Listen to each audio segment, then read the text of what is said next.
Bienvenue à l'Institut Royal Météorologique de Belgique. Ces engins enregistrent les relevés de température et aujourd'hui, les capteurs s'affolent avec des valeurs avoisinant les 35 degrés. Ce phénomène est provoqué par un dôme de chaleur. Donc c'est une masse d'air chaud qui est donc surplombée par l'anticyclone. Et l'anticyclone, lui, va avoir pour effet d'isoler un peu cette masse d'air chaud de son environnement.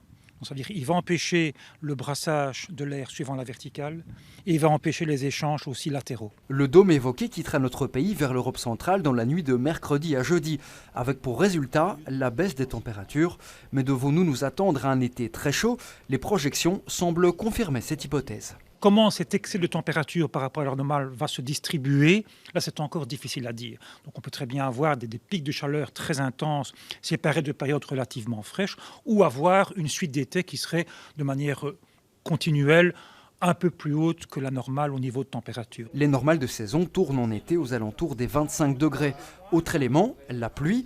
Un printemps relativement sec peut présager d'un été sec lui aussi. Un sol qui contient peu d'eau pour démarrer l'été est favorable effectivement donc à des canicules. L'énergie solaire, toute l'énergie solaire qui arrive en fait au niveau du sol n'est pas utilisée pour évaporer l'eau puisqu'il y a peu d'eau et donc presque intégralement utilisée pour chauffer le sol.